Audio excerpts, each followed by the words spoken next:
Hallelujah.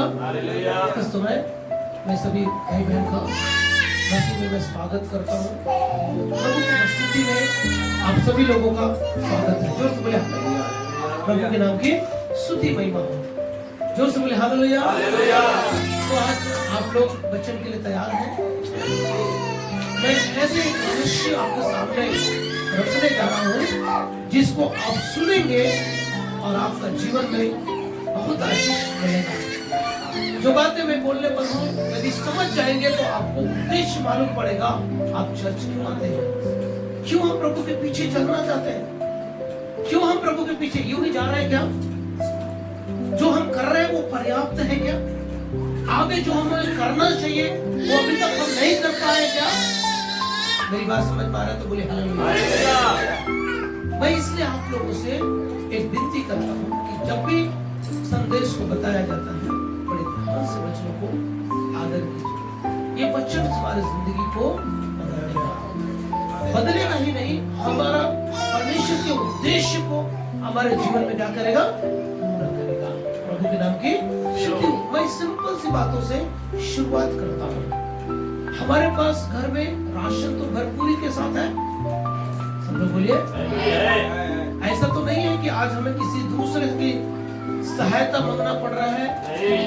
चावल बोरी भर भरा है, भंडार भरा हुआ है, तेल की भंडार भी उमड़ रहा है और किसी बात की घटी नहीं है। पर एक दिन में हम कितना खाते हैं? बोलिए। पूरा बिरयानी का टब भरा हुआ है, क्या हम पूरा बिरयानी खा सकते हैं? पर कितना खाएंगे? जितना हमको आवश्यक। जोर से बोले हालेलुया। इस जी को तृप्त करना है, इस शरीर को क्या करना है, तृप्त करना है। तो एकदम थोड़े सा, यदि हमारे पास बहुत सारे घर भी है तो भी कितने कमरे में सोएंगे? आपके पास कितना भी बड़ा बिस्तर हो तो भी एक ही बिस्तर में 4x6 के साइज में ही सो सकते हैं। कितनी भी संपत्ति क्यों ना हो, 100 एकड़ भी जमीन क्यों ना हो,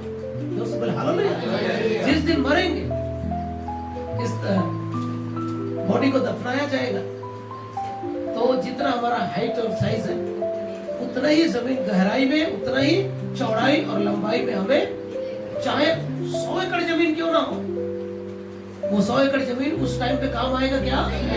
जो से बोले हालेलुया। तो मैं आज आपको आत्मा की संतुष्टि, हमारे शरीर की संतुष्टि और हमारे जीवन प्राण की संतुष्टि के लिए हमें क्या करना चाहिए, जो से बोले हालेलुया। मेरे साथ आज के वचन पे आपका ध्यान रह जाए, ऐसा बोलने वाला हाथ हिला। मैं एक एक बातों को गौर से सुनूंगा और अपने जी को, अपने शरीर को, अपने प्राण आत्मा को संतुष्ट करूंगा प्रभु के नाम की। आइए हम एक वचन को देखेंगे। बहुत महत्वपूर्ण बात है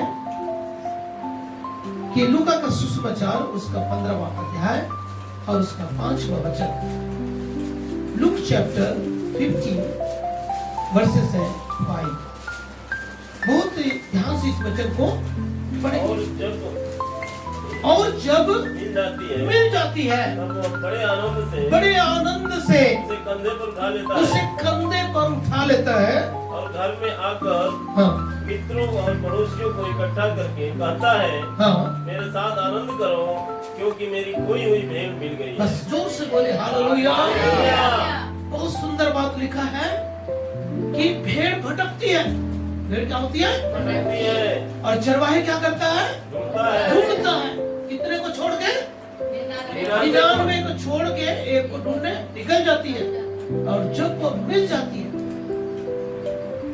जब वो क्या होती है? मिल जाती है तो उसे क्या करता है? उसको अखबार में ले लेता है, गोद में ले लेता है, कंधे में उठा लेता है और उसके बाद मित्रों को, पड़ोसियों को इकट्ठा करते हैं और आनंद के मारे जोर से बोले हालेलुया। सच्ची आनंद, सच्ची संतुष्टि कहाँ पे मिलती है? जोर से बोले हालेलुया। जब खोई हुई चीजें मिल जाती है। अब प्रभु ने हमें ढूंढा और हम मिल गए और प्रभु हमें देखकर क्या हो रहा है? आनंदित हो रहा है। संतुष्ट होकर आनंदित हो रहा है। देखिए, बहुत संपत्ति होने से लोग आनंदित होते हैं। प्रभु के नाम की बहुत घर होने से लोग आनंदित होते हैं। 100 भेड़े हैं, उसमें से 99 भेड़ भेड़शाला में है, उससे आनंदित मतलब बहुतायत के साथ आपके जीवन में है। खाने की वस्तु भरपूरी के साथ है, घर बहुत से है, जो सब हालेलुया। पर आज अपने जी को और बिरयानी से टप भरा हुआ है, किससे आनंदित होंगे? बोलिए। जैसे 99 भेड़ से चरवाहा आनंदित हो रहा है क्या? किससे हो रहा है? एक भेड़ जो भटक गई। पूरा टब बिरयानी से भरा हुआ है, लेकिन हमारे खाने के लिए कितना है? जितना हमें आवश्यकता है। और इसको खा के हमें कहना हमारे जी को हालेलुया। 100 एकड़ जमीन है, लेकिन जब मैं मरूं उस समय मुझे दफनाने के लिए यदि जमीन है, आनंदित हो। जोर से बोले हालेलुया। प्रभु के नाम की स्तुति हो। तो आज एक चरवाहा भेड़ जो खो गया उसके कारण आनंदित हो रहा है। उसके कारण क्या हो रहा है? आपको मुझको किस बात पर आनंदित होना चाहिए? अधिक पैसा है, बड़ा घर है, बड़ी संपत्ति है, बहुत सारे बेटे और बेटियां हैं, अच्छी नौकरी है, अच्छी पर्सनालिटी है, अच्छा हमारा स्टेटस है, दुनिया के लोग हमें जानते हैं। किस बात पर आनंदित होना चाहिए? कि मैं प्रभु को क्या करता हूँ? हालेलुया। वही सच्ची संतुष्टि है। अब हम वचन से देखेंगे, मेरे साथ आइए। Book of songs, bhajan Samhita 37, book of songs 37, 37 अध्याय और उसका वचन नंबर है 16 वचन। धर्मी का थोड़ा सा धन। देखिए यहाँ पे किसका धन बोल रहा है? धर्मी का। ध्यान दीजिए, बात को ध्यान से सुनिए। धर्मी का थोड़ा सा धन दुष्टों के बहुत से धन से उत्तम। दुष्टों के बहुत से धन से क्या है? है। हालेलुया। हालेलुया। धार्मिकता के साथ, ईमानदारी के साथ। आपको मालूम है रातों रात आदमी अरबपति बन सकता है। क्या हो सकता है? गलत तरीके से पैसा कमा के बहुत धनवान बना जा सकता है। पर थोड़ा सा धन यदि धर्मियों का है, और आगे लिखा है धर्मी जो पुरुष होते हैं वो अपनी नाती पोतों के लिए क्या करते हैं? धन को छोड़ जाते। पर दुष्टों का धन धर्मियों के लिए रखा जाता है। जोर से बोले हालेलुया। तो ये वचन बहुत ही अच्छा है। धर्मी का थोड़ा सा धन दुष्टों के बहुत से धन से उत्तम है। प्रभु के नाम की स्तुति हो। समझ पा रहा था? बोले हालेलुया। यदि आपने धार्मिकता के साथ मेहनत करके पैसे कमाए, अपने बाल बच्चों के साथ, अपने परिवार कुटुंबियों के साथ, माता पिता के साथ, आनंद के साथ क्या करेंगे? खाएंगे। प्रभु के नाम की स्तुति हो। पर दुष्ट के पास इफरात धन है, क्या उससे वो संतुष्ट हो पाएगा? नहीं हो पाता। आनंद के साथ रह पाएगा? क्योंकि जब यह धन देता है तो उसके साथ दुख नहीं मिलाता है। नहीं मिलाता। मालूम है, जब यह हमको धन की आशीष देता है तो उसके साथ में दुख मिला के नहीं देता। क्योंकि धार्मिक का थोड़ा सा धन भी रहता है, वो बड़ी लगन और ईमानदारी से कमाया हुआ रहता है, और उस पर प्रभु क्या करता है? आशीष देता है। तो इसलिए धन के पीछे भागना और संपत्ति के पीछे भागना, नाम और शोहरत के पीछे भागना और अन्य चीजों के पीछे भागना सुलेमान की तरह आप और मैं बोल सकते हैं। कहां पर बोला है सुलेमान ने? आप पढ़ने की जरूरत नहीं है। समुपदेशक उसका दूसरा अध्याय 11 वचन, वहां पर लिखा है, मैंने अपने हाथों के कार्यों को देखा तो क्या देखा कि सब कुछ व्यर्थ है और सिर्फ वायु को पकड़ना है। कोई वायु को पकड़ सकता? मतलब इतना मेहनत किया, इतना बड़ा प्रभु का भवन को बनाया, मंदिर को बनाया, अपने लिए भवन बनाया और इजराइल देश पर 40 वर्ष तक राज किया।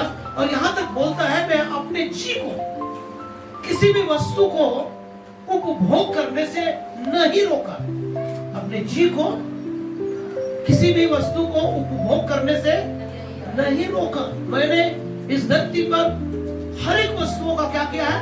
आनंद लिया है। ऐसा मनुष्य बोलता है सब व्यर्थ है। जोर से बोले हालेलुया। और उसके बारे में थोड़ा सा अच्छा बात नहीं है, लेकिन मैं आपको सचेत कर देना चाहता हूँ। 700 रानियां और 300 रखें।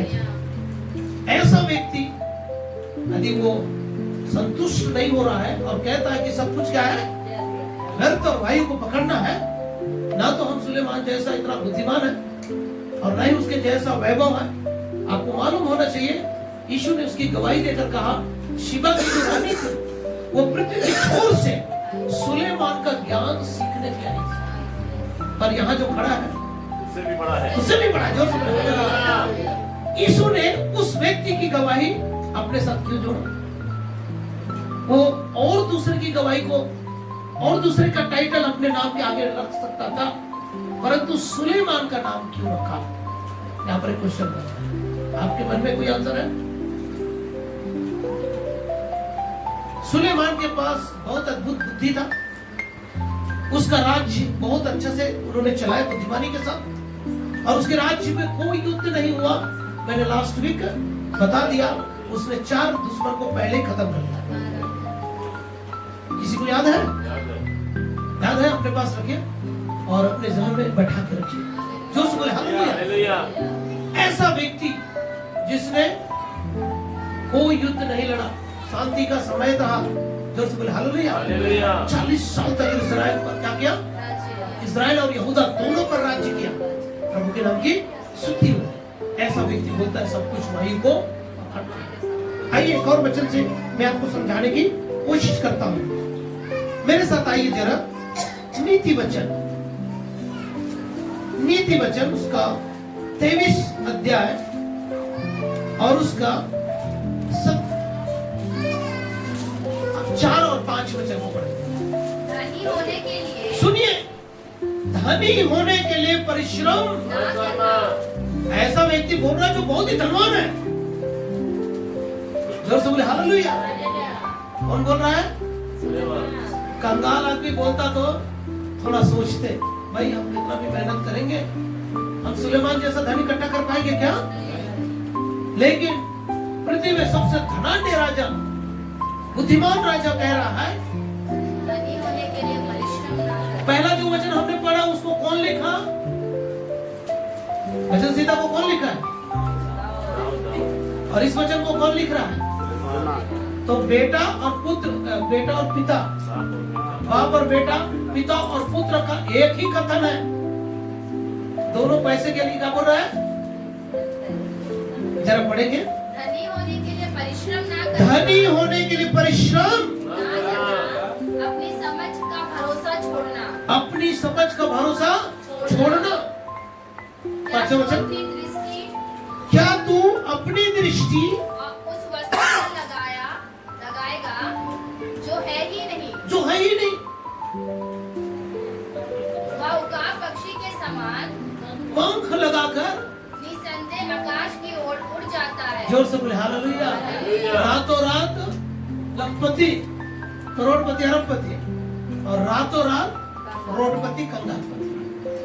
मतलब वो काप के पंच लगा के वो सारे धन जो आया रहता है ऊंचा।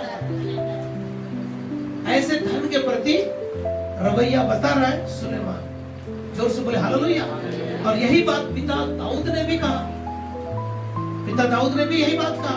पुत्र और पिता दोनों, जैसे पिता परमेश्वर और यीशु मसीह एक ही बात में क्या होता है, हर जगह क्या हो जाता है, सहमत हो जाता है, वैसे ही ये ऐसा पुत्र है जो पिता के नक्शे कदम पर चल रहा है। जोर से बोले हालेलुया।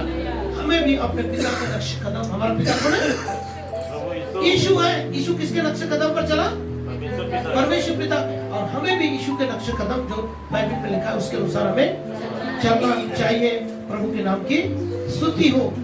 और बहुत ही ध्यान से यहाँ बात को लिखा है। आइए जरा 16वां अध्याय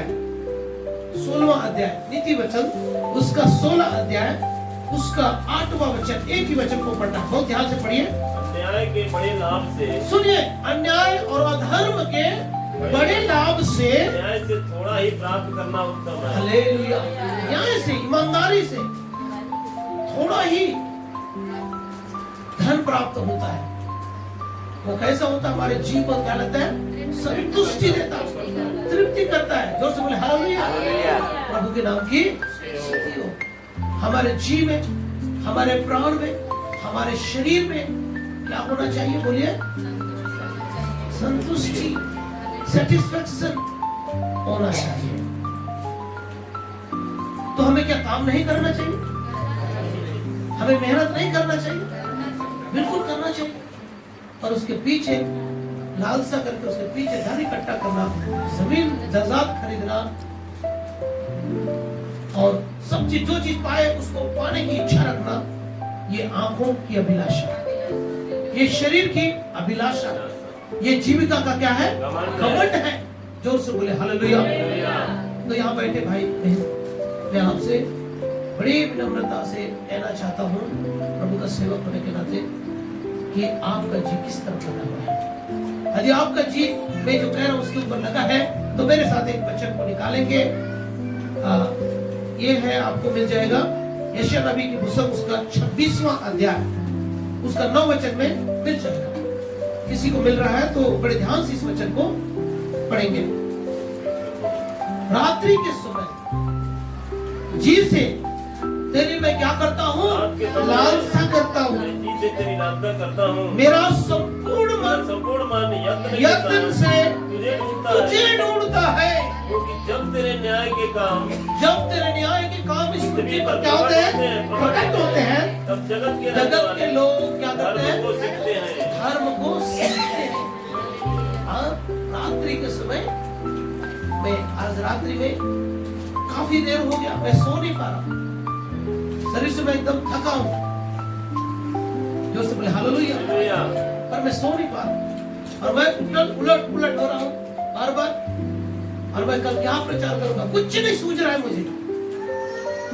सुबह संडे है, प्रभु मुझे वचन दे, मुझे प्रकाशन दे, मेरे भाई बहनों के लिए उत्तम आशीष दे। सप्ताह में बराबर एक ही बार सभी भाई बहन से मुलाकात हो पाता है। ऐसा वचन दे कि सब लोग तृप्त होकर जाए। जोर से बोले हालेलुया।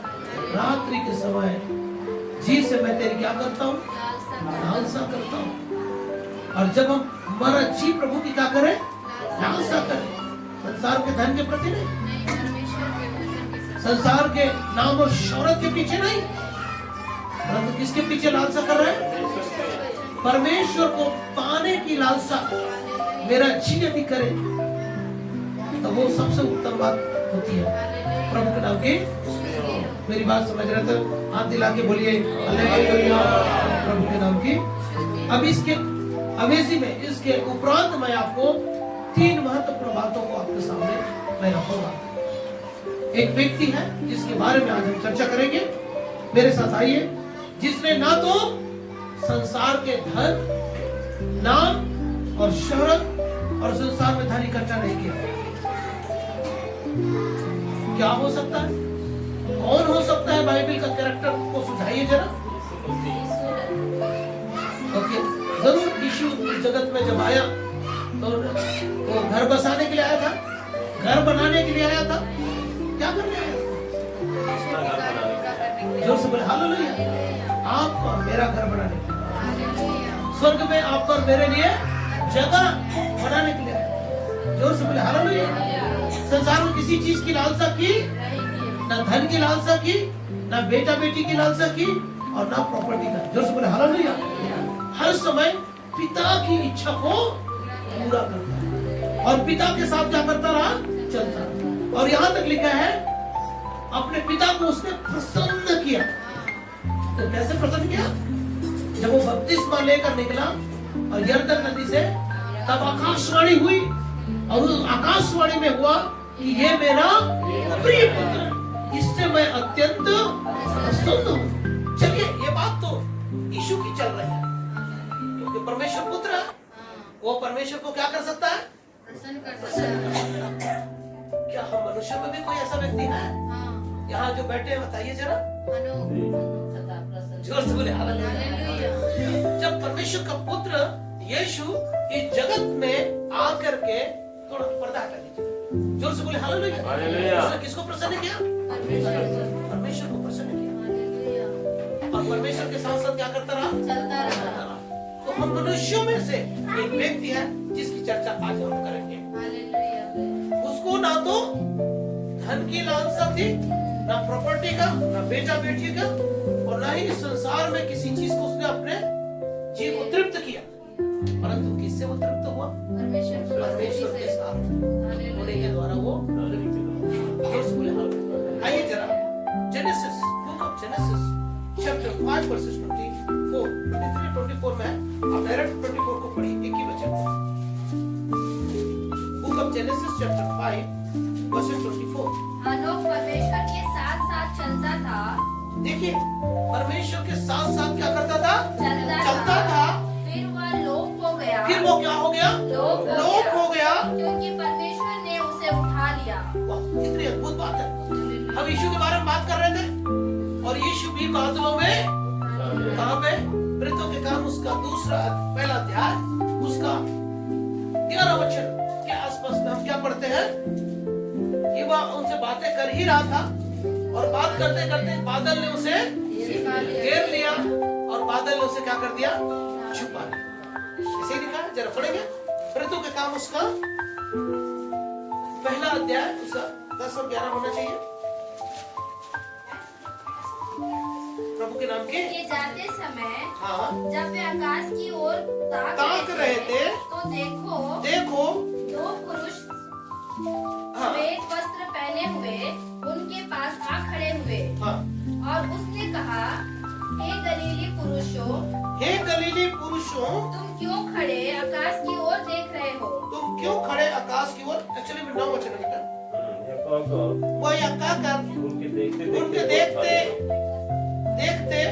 ऊपर उठा लिया गया, और बादल ने उससे आंखों से छिपा लिया।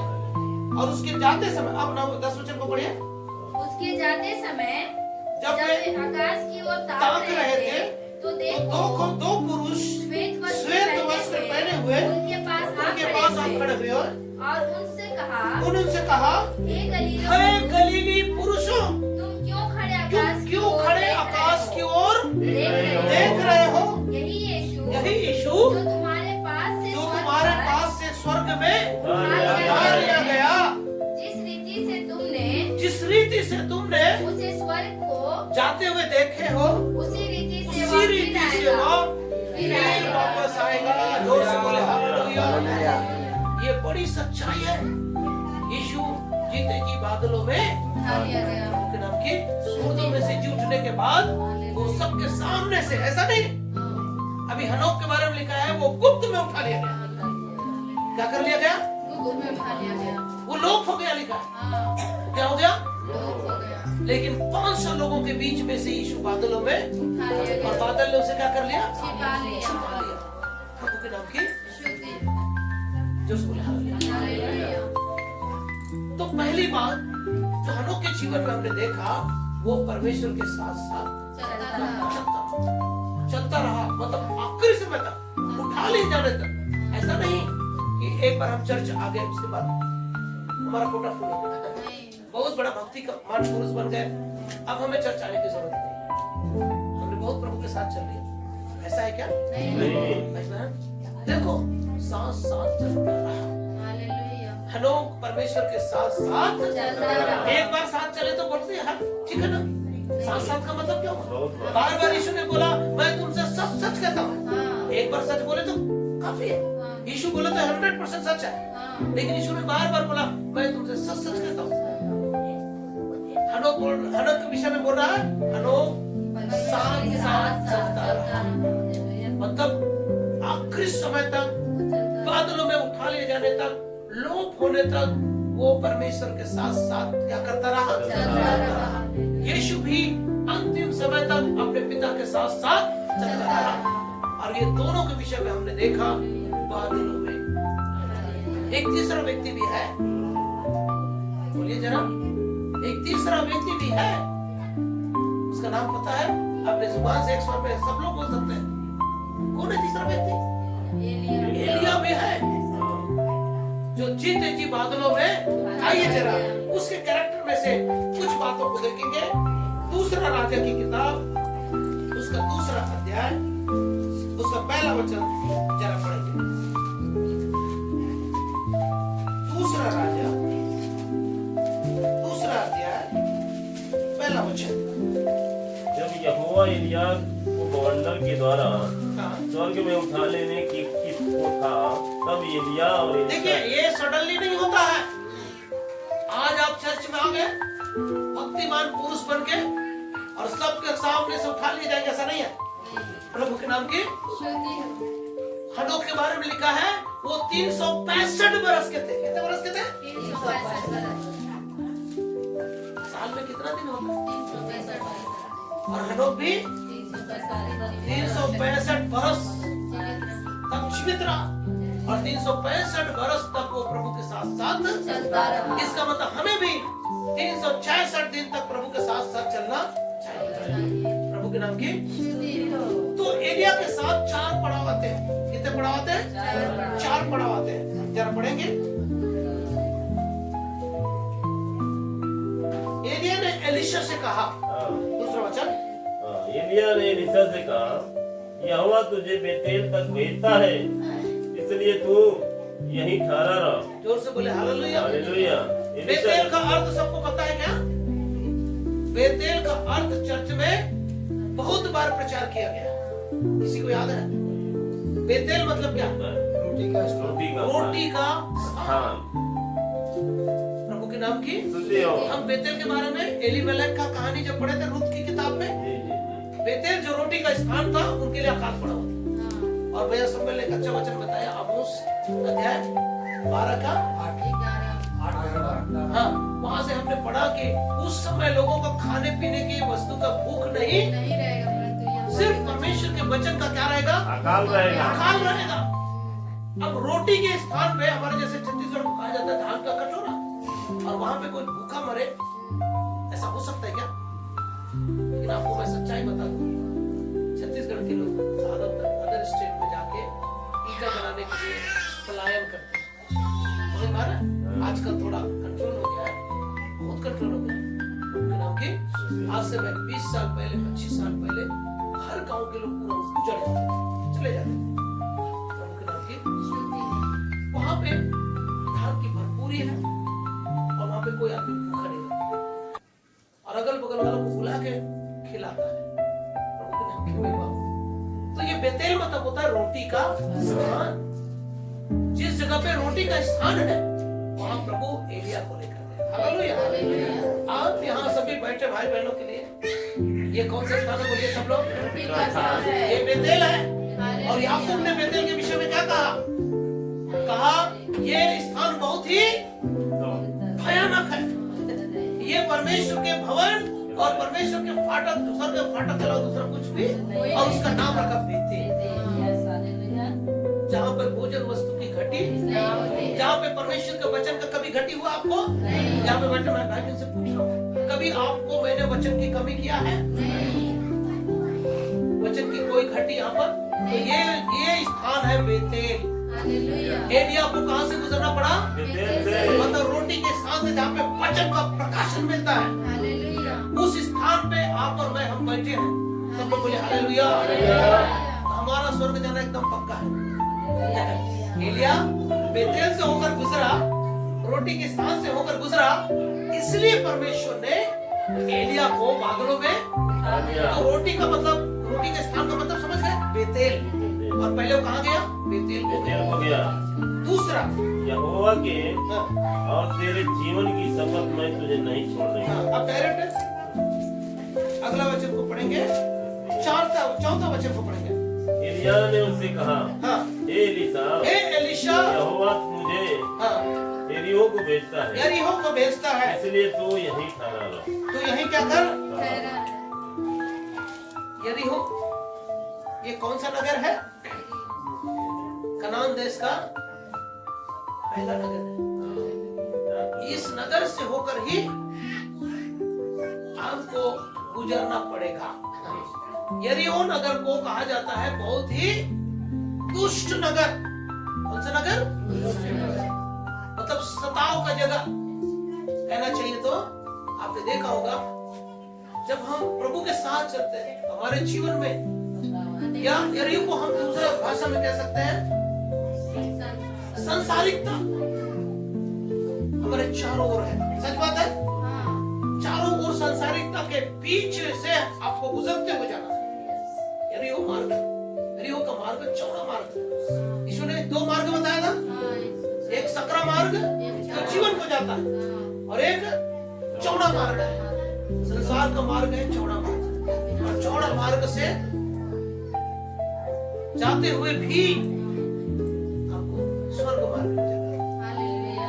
संसार में रहते हो हम संसार का सदृश बनकर नहीं, परंतु परमेश्वर जो हमारे मन को नया कर दिया है, हमारा मन के नए होने से हमारा स्वभाव भी नया हो जाएगा। और सांसारिकता मतलब यरीहो में रह के भी हमको प्रभु के साथ चलना चाहिए। जोर से बोले हालेलुया। प्रभु के नाम की ये दूसरा पड़ाव है। संसार में रह के, संसारिक लोगों के बीच में रह के हर प्रकार के पाप और बुराइयां उस नगर में थी। और वहां पे यरीहो में एक महिला थी जिसका नाम क्या था? बोलिए, राहाब। यरीहो नगर में कौन थी? राहाब वेश्या थी। वो वेश्या थी। इसका मतलब वहां पे कैसे काम होते थे? संसार में क्या हो रहा है आज? क्या हो रहा है? जो यरीहो में हो रहा है वही आज हो रहा है। प्रभु के नाम की। और उसका अगला वचन है 6 वचन को। फिर एलिय्याह ने उससे कहा, यहोवा मुझे यरदन तक भेजता है, इसलिए तू यहीं ठहरा रहे। उसने कहा, यहोवा के। अब यरदन नदी मालूम है? यरदन नदी, जोर से बोले हालेलुया। प्रभु के नाम की।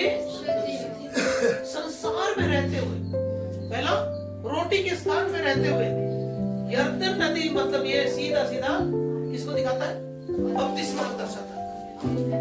और ये एक प्रकार से यरदन नदी उस पर जाने के लिए क्या है? एक रुकावट है। हमारे जीवन में आगे बढ़ने के लिए क्या है? यदि हम बपतिस्मा से नहीं गुजरेंगे तो किसी भी रीति से हम बादलों में उठा लिए।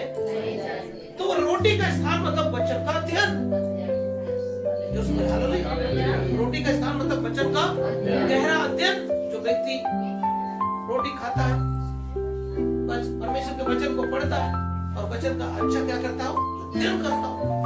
और उसके बाद यरीहो मतलब सताव। संसार में हर प्रकार के पाप, लालसा, बुराई के कारण लोग सताव झेल रहे हैं। मसीह में आने के बाद यरीहो से आपको गुजरना पड़ेगा, सताव से गुजरना पड़ेगा। और तीसरा आ गया यरदन नदी, ये है बपतिस्मा। जोर से बोले हालेलुया। और जो व्यक्ति बादलों में उठा लिए जाने की इच्छा रखता है और उसको यरदन पार करने के विषय में ना सोचे, मतलब बपतिस्मा के बारे में ना सोचे, तो क्या वो बादलों में उठा लिया जा सकता है? तो इसका कितना बड़ा रहस्य इस यरदन नदी में छुपा हुआ है। जोर से बोले हालेलुया।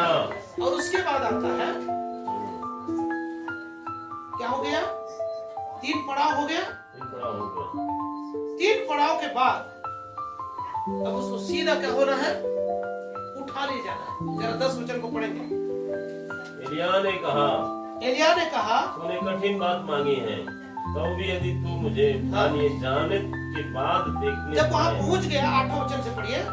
तब एलिय्याह ने अपनी चद्दर पाड़ कर ऐंठ ली और जल के ऊपर मारी, और ये यरदन नदी क्या हो गया? 2 भागों में बट गया। अभिषेक ने जुआ को क्या कर दिया? एक यरदन नदी एक प्रकार से बाधा है। यरदन नदी क्या है? क्या जल से होकर पार हो सकते हैं? नहीं। उसको इस पार से उस पार जाना है। बपतिस्मा के दौर से आपको गुजरना है। जोर से बोले हालेलुया। प्रभु के नाम की स्तुति हो। जो भाई बहन बपतिस्मा लिए हैं उनके जीवन को देखिए। बपतिस्मा से पहले कितनी बाधाएं आती है? सुन रहे ना? समझ रहे ना? एक विश्वासी को बपतिस्मा के लिए तैयार करने में कितनी बाधाएं से गुजरना पड़ता है। लेकिन एलिया ने क्या किया? छत्तर लिया, उसको ऐंठा और जल पर मारा और जल दो भागों में बट गया।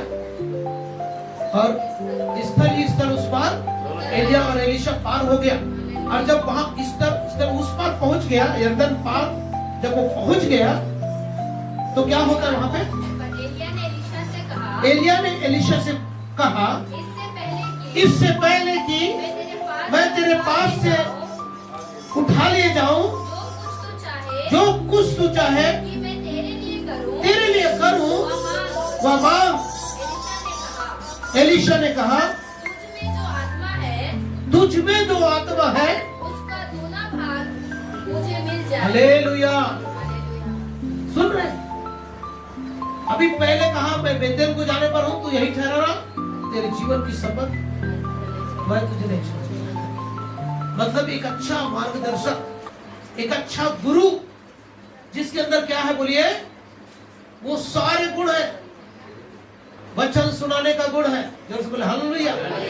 बेतेल और संसार पे लड़कर, संसार से पार होकर, संसार से बुराइयों से पार होकर, जोर से बोले हालेलुया। प्रभु के पास जाने की उसके पास जज्बा है और इसलिए संसार से बचकर यरदन पार करके प्रभु के नाम की यरीहो को पार करके उसका बोलता है मैं यरीहो पर जाने पर हूं, तो भी बोलता मैं दुख से गुजरने पर हूं। जोर से बोले हालेलुया। तो भी एलीशा बोलता है मैं तुझे छोड़कर, यहोवा के जीवन का शपथ, मैं तुझे छोड़कर, जब यरदन नदी बाधा आई, बपतिस्मा जिसको कहा जाता है, उस समय भी एलीशा कहता है मैं तुझे छोड़कर ना जाऊंगा। अब वो घड़ी आप पहुंची है जहां से एलिया स्वर्ग में, ये चौथा पड़ाव है जहां से उसको स्वर्ग में सीधा उठा ले जाना है। इस समय भी बोलता है अब मैं वो जगह पहुंच चुका हूं जहां से मुझे स्वर्ग में उठा ले जाने पर है, पर तूने मेरा साथ नहीं छोड़ा, इसलिए बता कि मैं तेरे लिए क्या करूं। एलीशा का जवाब क्या है? तेरे अंदर जो आत्मा है उसका दूना भाग मुझे चाहिए। एलिया क्या बोलता है? तूने कठिन बात मांगी है, तूने कठिन बात मांगी है। भाई दुगना अभिषेक चाहिए और छोड़कर भाग जाएंगे तो मिलेगा? 3 पड़ाव में 7 था, अब 14 पड़ाव से उसको स्वर्ग में उठा लिए जाना है। जोर से बोले हालेलुया। अब वो घड़ी आप पहुंची कि प्रभु के दास बादलों में उठा ले जाने पर है। और हम तीनों में बहुत ही रहस्य को जानेंगे। पहला हनो, यीशु मसीह और एलिया, प्रभु के नाम की स्तुति हो। रैप्चर जिसको बोलते हैं, क्या बोलते हैं उसको? उठा लिए जाना। तो यहाँ पे दुगना भाग मिला। ये मेरा संदेश नहीं है, इसके ऊपर मैं प्रचार नहीं करूंगा। मैं सिर्फ एलिया को एक कैरेक्टर के रूप में आपके सामने रखा और वो 10 वचन को डायरेक्ट पढ़ लीजिए। एलिया ने कहा तूने कठिन बात मांग ली है, तो भी यदि तू मुझे उठा लिए जाने तक ये बात देखने पाए तो तेरे लिए ऐसा ही होगा, तेरे लिए ऐसा ही होगा, नहीं तो ना होगा। नहीं तो ना होगा। इसका मतलब ये था कि एलीशा लास्ट मोमेंट में भी एलिया के साथ छोड़ के भाग सकता था। हनो के बारे में लिखा है वो परमेश्वर के साथ साथ कब तक चलता रहा? जब तक वो, अभी एलिया के साथ कौन साथ साथ चल रहा है? एलीशा साथ साथ चल रहा है, प्रभु के नाम की। और एलिया किसके साथ साथ चल रहा है? वो परमेश्वर के साथ साथ चल रहा है। तो भाई बहन, आज यहाँ पर एक रिवलेशन है आपके सामने। आप ऐसे व्यक्ति को चूज कर लीजिए, ऐसे प्रभु के जन को चूज कर लीजिए जिसका संबंध डायरेक्ट किसके साथ हो? उसी के साथ साथ आपको मुझको चलना चाहिए। किसके समान? एलीशा के समान, प्रभु के नाम की। क्योंकि वो स्वर्ग में उठा ले जाने को पक्का है, वो स्वर्ग में उठा ले जाने के। और यदि उसको छोड़ के एलीशा लास्ट मोमेंट में, सुन लीजिए, वो बेतेल में साथ था, वो यरीहो में साथ था, वो यरदन में साथ था, अब यरदन पार जा चुका है। अब सिर्फ स्वर्ग में ये चौथा पड़ाव जहां से उसको स्वर्ग में उठा ले जाता है। वहां तक भी एलिया बोल रहा है यदि तू मुझे स्वर्ग में उठा ले जाते देखेगा तो तेरे लिए हो जाएगा। इसका अर्थ ये एकदम स्पष्ट है कि लास्ट मोमेंट स्वर्ग के द्वार में पहुंच के भी आप स्वर्ग के आशीष को खो सकते हैं। समझ रहे हैं तो बोले हालेलुया। हालेलुया। मेरी बात समझ रहे हैं? इसके लिए साथ साथ चलने का अर्थ कहां तक चलना है? प्राण देने तक। प्रकाशित वाक्य 2 अध्याय 10 वचन में लिखा है, जो दुख तुझे झेलने होंगे उससे मत डर, क्योंकि शैतान कुछ को जेल खाने में डालेगा, 10 दिन तक तुम्हें क्लेश उठाना पड़ेगा, प्राण देने तक विश्वास क्यों गिरा, मैं तुझे जीवन का प्राण देने तक। कितने दिन तक? प्राण देने तक। ये हनोक प्राण देने तक प्रभु के साथ साथ प्राण दे। हनोक अंतिम समय तक, जब तक वो बादलों में उठा लिया नहीं गया, तब तक वो प्रभु के साथ साथ। और आज आपके लिए और मेरे लिए हो सकता है प्रभु आज आ गए और हम जीवित पाए गए हनोक के समान, तो आज हमें क्या होना चाहिए? उठा लिया जाते हैं।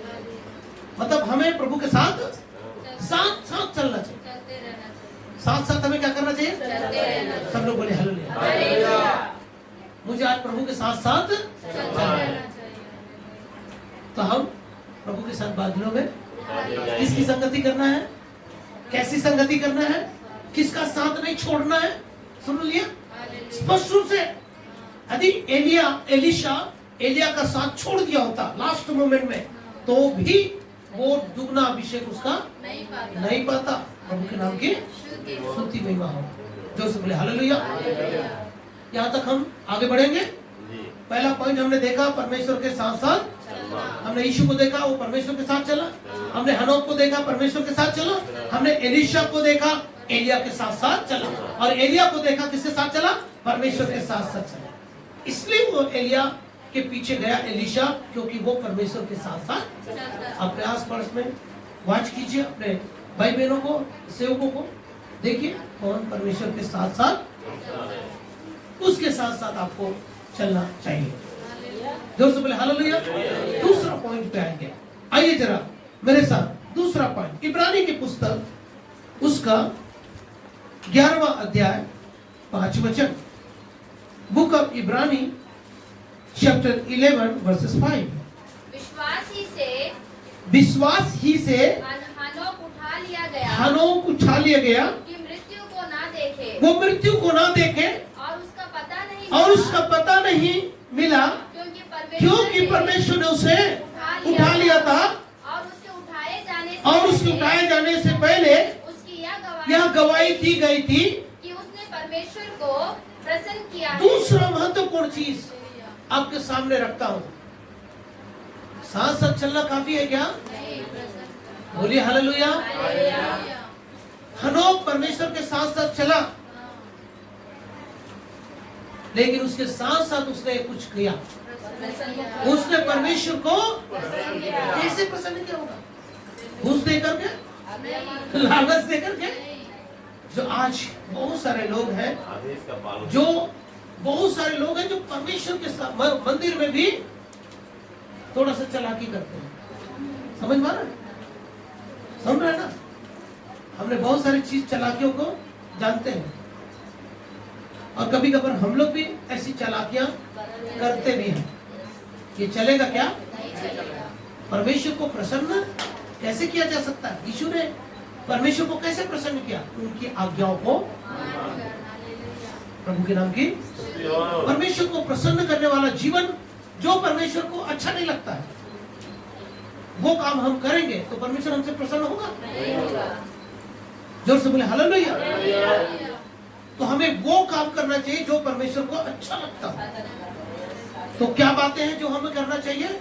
जो बातें परमेश्वर के वचन में लिखा है वही मानेंगे, वही करेंगे, तो ही परमेश्वर हमसे क्या होगा? और जो बातों को प्रभु मना करे और वो काम करेंगे, तो प्रभु कभी भी हमसे प्रसन्न नहीं होगा। इसलिए प्रतिदिन अपने आप को जांचते हुए, परखते हुए, हनोक के समान परमेश्वर को क्या करें? यीशु के समान हम परमेश्वर को क्या करें? एलिया के समान, एलीशा के समान हम परमेश्वर को क्या करें? अपने अगुओं को क्या करें? प्रसन्न करें। एलीशा ने अपने अगुआ एलिया को क्या किया? साथ साथ चल के उसकी आज्ञा को मानते गए और इसलिए उसको दुगना अभिषेक मिला। एलिया परमेश्वर की आज्ञा को पालन करता रहा, इसलिए परमेश्वर उसको भयंकर वृत्ति से क्या किया, इस्तेमाल किया। वो किसी से डरता, परमेश्वर के आगे कह दिया, मैं तिशवी एलिया हूं, गिलगाल का परदेशियों में से आया हूं, मेरे बिना कहे ना बारिश होगा ना ओस गिरेगा। किसके सामने कह दिया? राजा आपके सामने कहा। उसने डरा क्या? भियाओं के साथ उसने परमेश्वर के वचन को क्या कर दिया, सुना दिया। क्या सुनाया? जोर से बोले हालेलुया। उसने किसी की परवाह नहीं किया, प्रभु के नाम की स्तुति। मैं 5 मिनट के अंदर संदेश को खत्म करूंगा, इसलिए जल्दी से ये दूसरा पॉइंट को आप नोट डाउन कीजिए कि परमेश्वर को हम कैसे प्रसन्न करेंगे। प्रभु के नाम की स्तुति हो। इसके विषय में मैं ओरली बताऊंगा, क्योंकि वचन को पढ़ के बताने से थोड़ा लंबा चला जाएगा। मत्ती का सुसमाचार उसका 25वां अध्याय उसका 31 से लेके आखिरी तक जब हम पढ़ते हैं तो वहां पर स्पष्ट रूप से बताता है कि जैसे चरवाहा भेड़ों को दाहिनी ओर और बकरियों को बाईं ओर इकट्ठा करता है और दाहिनी ओर वालों से कहता है, हे मेरे पिता के धन्य लोगों, आओ उस राज्य में क्या करो, क्या करो, प्रवेश करो अधिकार के साथ।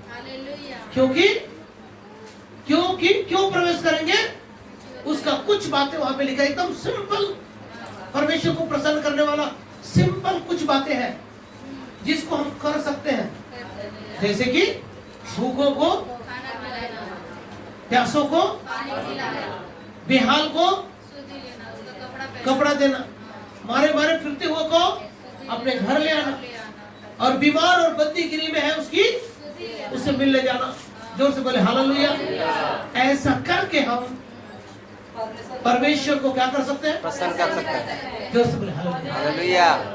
कितना आसान है, कितना आसान है बताइए परमेश्वर को प्रसन्न करना।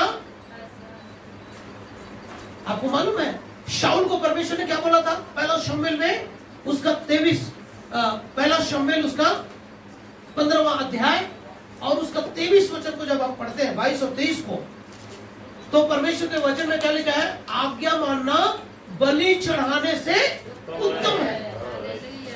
और आज्ञा मान के परमेश्वर को बलि चढ़ाने से उत्तम बातें हम परमेश्वर को प्रसन्न कर सकते हैं। प्रभु के नाम की ये आज्ञा है कि हम भूखों को क्या खिलाएं, प्यासों को हम क्या करें, और बीमार और बेहाल को अपने घर में लाके कपड़ा पहना के और बंदीगिरी में और उसकी सुधि लेकर के हम परमेश्वर को क्या कर सकते हैं, प्रसन्न कर सकते हैं। प्रभु के नाम की ये करना कठिन है कि सरल है? करके देखिए, मालूम पड़ेगा कितना कठिन है और कितना सरल है। बोलना बहुत इजी है, जितना चीज हमको इजी लगता है करके देखिए मालूम पड़ेगा। तब आप बोलेंगे भैया हमारे सामने तो कोई भिखारी गुजरता भी नहीं कि हम कैसे उसको कपड़ा पहनाए। कोई भूखा आदमी हमसे कभी मांगता नहीं है। सुन लीजिए, कोई भूखा आपसे मांगेगा नहीं, कोई प्यासा आपके सामने पानी नहीं पूछेगा। तो हम कहां ढूंढे? भिखारियों का देश ढूंढेंगे क्या? जोर से बोले हालेलुया। इसीलिए यीशु ने कहा तुमने छोटे से छोटे के साथ किया मेरे साथ। धर्मी लोग उस समय पूछेंगे हमने प्रभु कब तुझे भोजन खिलाया, कब तुझे पानी पिलाया, कब तुझे हमने बेहाल देखा? यीशु कहता है यदि तुमने छोटे से छोटे के साथ किया वो मेरे साथ किया। ऐसा करके हम प्रसन्न कर सकते हैं। जोर से बोले हालेलुया। प्रसन्न करने का तरीका मालूम पड़ गया? अभी करेंगे प्रसन्न? नहीं भैया, हम सिर्फ प्रभु के साथ साथ चलेंगे। वो यरदन जाएगा तो हम यरदन जाएंगे, वो यरी हो जाएगा तो हम यरी हो जाएंगे, वो बेतेल जाएगा तो हम बेतेल तक जाने को तैयार हैं।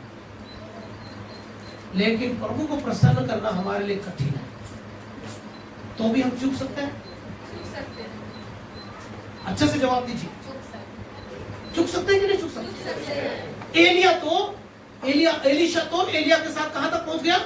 चौथा पड़ाव में पहुंच गया, उठा लिए जाने के स्टेज तक वो पहुंच चुका है। तब भी एलिया कहता है यदि तू मुझे बादलों में उठा लिए जाने तक देखता रहे। अब ये समय अंतराल कितना होगा बाइबल में लिखा तो नहीं है।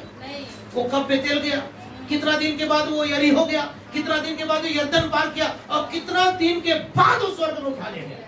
टाइम मेंशन है? हमको लग रहा है क्षण भर में हो रहा है, बिल्कुल नहीं। इसके लिए हो सकता है 2 साल लगा होगा, 4 साल लगा होगा, 10 साल लगा होगा, लेकिन एलिशा क्या करता रहा? एलिया का पीछा एलिशा नहीं छोड़ा।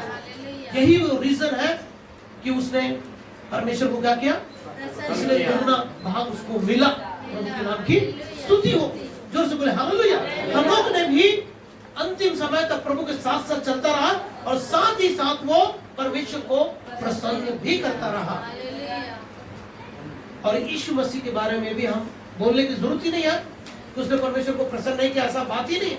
जो कुछ भी किया, बीमारों को चंगा किया, जो भूखे लोग थे 5000 पुरुष उनको रोटी खिलाए, जो से बोले हालेलुया। और क्या नहीं किया यीशु ने? वो सब बातें जो वहां पे लिखा है कर दिखाया।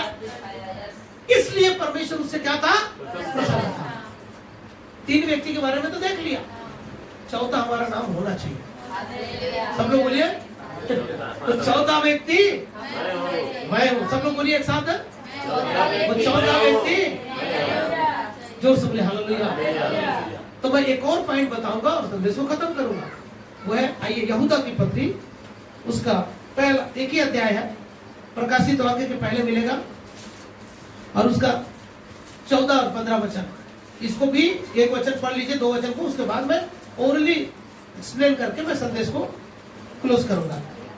हनोक में भी हाँ, जो आदम से 7वां पीढ़ी में था, इनके विषय में यह भविष्यवाणी की, देखो प्रभु अपने लाखों पवित्रों के साथ आया कि सबका न्याय करे और सब भक्तिहीनों को उनके भक्ति अभक्ति के सब कामों के विषय में उन्होंने जो भक्तिहीन होकर किए हैं, और उन सब कठोर बातों के विषय में भक्तिहीन पापियों ने उसके विरोध में कही है, दोषी ठहराए। जोर से बोले हालेलुया। अब बाइबल को थोड़ा साइड कीजिए, अब मेरे तरफ देखिए, और मैं यहाँ पर हनोक के बारे में एक अद्भुत बात जो रहस्य छुपा है उसको सामने आपके रखता हूँ। हनोक उस समय इस बात को बोला जब वो पृथ्वी पर था। सुन रहे तो बोले हालेलुया। समझ रहे? कब बोला ये बात को? जब वो पृथ्वी पर था, तभी बोलता रहा कि परमेश्वर अपने लाखों पवित्रों के साथ क्या होगा? वो आएगा। क्या करने आएगा? न्याय करने। जो अभक्ति में जीवन बिताया हो उनको वो क्या ठहराएगा? और अब्राहम को प्रभु ने क्या कहा? मेरी उपस्थिति में छल और सिद्ध होता जा, ब्लेमलेस होता जा। और जब यीशु आए और हमारे ऊपर ऐसा उंगली उठा के कहे, क्या कहेगा? तू दोषी है, हम बादलों में उठा लिए जा पाएंगे? इसका मतलब हनोक इस बात को जानता था यीशु आएगा, और जिस समय यीशु आएगा उस समय मुझ पर कोई उंगली किसी बात का मुझ पर दोष, इसलिए वो परमेश्वर के भय के कारण परमेश्वर के साथ साथ चलता, और वो परमेश्वर को प्रसन्न करने की ये प्रकाशन, ये एक रेवलेशन है, एक ये उसके अंदर में आत्मा में वो जान चुका था कि यीशु आएगा तो अभक्तिपूर्ण जीवन बिताने वालों को दोषी ठहराने आएगा। प्रभु के नाम की इस बात को हमें जानना चाहिए। यीशु जरूर हमारा उद्धार करने आया है, लेकिन जब वो बादलों में आएगा तो कैसे आएगा? न्यायी बनकर आएगा। और उस समय कौन उसके सामने खड़ा होकर कहेगा, प्रभु मैं तो तेरे साथ साथ चलता रहा, और क्या क्या किया मालूम है? मत्ती का सुसमाचार उसका 7वां अध्याय उसका 21 वचन में स्पष्ट लिखा है। क्या लिखा है? जो मुझे हे प्रभु कहते हैं वो कोई परमेश्वर के राज्य में प्रवेश नहीं करेगा, परंतु वही जो मेरे स्वर्गीय पिता की इच्छा पर चलते हैं। और उस समय बहुतेरे कहेंगे, देखिए कहने वाले बहुतेरे होंगे। क्या कहेंगे? क्या हमने तेरे नाम से दुष्ट आत्माएं नहीं निकाला? क्या हमने तेरे नाम से बीमारों को चंगा? क्या तेरे नाम से हमने आश्चर्य कर्म नहीं किया? तब यीशु उनसे खुलकर कह देगा, हे कुकर्म करने वालों, मेरे पास से तुम चले जाओ, मैंने तुझे कभी नहीं जाना। तो उस समय यीशु क्या ठहराएगा? अभक्तिपूर्ण जीवन बिताने वालों से कहेगा, मैं तुझे दोषी ठहरा के कहेगा कि तूने मेरे साथ चलने का दावा तो ठोका, परंतु मेरे साथ तूने मुझे प्रसन्न करने का कोशिश तो किया, लेकिन कभी नहीं किया। जोर से बोले हालेलुया। और इसलिए मैं तुझे कभी नहीं जानता। और इसलिए वो उनके ऊपर दोष लगाकर कहेगा, क्या दोष लगाएगा? हे कुकर्म करने वाले, जबकि धर्मी लोग क्या कहेगा? हमने तेरे नाम से बीमारों को चंगा किया, हमने तेरे नाम से दुष्ट आत्मा निकाला, हमने तेरे नाम से आश्चर्य कर्म किया, भविष्यवाणियां किए। क्या ये अच्छा काम नहीं है? बोलिए। ये भी अच्छा है। जो लोग कहते हैं, दावा ठोकते हैं कि मैं प्रभु के साथ चलता हूं, ये काम करते हैं कि नहीं करते? करते हैं। करते हैं ना। फिर क्यों यीशु दोष ठहरा रहा है? क्योंकि वो अंतिम समय तक स्थिर नहीं रह सका। सोचता था मैं प्रभु के साथ चल रहा हूं, लेकिन साथ साथ नहीं चलता था। साथ चलना और साथ साथ चलने में अंतर मालूम पड़ गया तो बोले हालेलुया। परमेश्वर को प्रसन्न करना कैसे हम प्रसन्न करेगा? मैंने मत्ती का सुसमाचार 25 अध्याय से बता दिया। जोर से बोले हालेलुया। और यहाँ पर ये प्रकाशन के बिना कि यीशु जब आएगा तो दोष क्या ठहराएगा? अब भक्ति पूर्ण में जीवन बिताने वालों के ऊपर दोष लगाएगा। दोष लगाने के लिए आएगा उस समय और कहेगा, हे श्रापित लोगों, उस अनंत आग में जहां पे रोना और दांतों का पीसना होगा। भाई बहन, बहुत ध्यान से मेरी बातों को सुन करके अपने जीवन को गंभीरता के साथ लीजिए। आप एलिया के समान, एलिशा के समान किसके साथ चलेंगे आप डिसाइड कर लीजिए। आप परमेश्वर के साथ चलेंगे तो कैसे चलेंगे? क्या परमेश्वर के साथ साथ चलते रहेंगे बिना प्रसन्न करें? क्या परमेश्वर के साथ प्रसन्न करते हुए चलेंगे लेकिन बिना प्रकाशन का? हमें तीनों चीज चाहिए। पहला, परमेश्वर के साथ साथ, दूसरा परमेश्वर को प्रसन्न करना, और तीसरा एक प्रकाशन के साथ चलना। यीशु आएगा और मुझे दोषी ठहरा सकता है, मुझे दोषी ठहरा सकता है, इसलिए मुझे सचेत रहना, उसकी बाट जोना है। जोर से बोले हालेलुया। इसीलिए थोड़े में हमें क्या हो जाना है? और कहीं ऐसा ना हो कि पैसे का लोग, रुपये का लोग है, सभी बुराइयों का जड़ है। तो मैंने आत्मा में, शरीर में और जी में संतुष्टि के साथ मैंने शुरू किया था, और आपको एक बड़ी शिक्षा के साथ आपको मैं इस संदेश को यहीं पे क्लोज करता हूँ। बहुत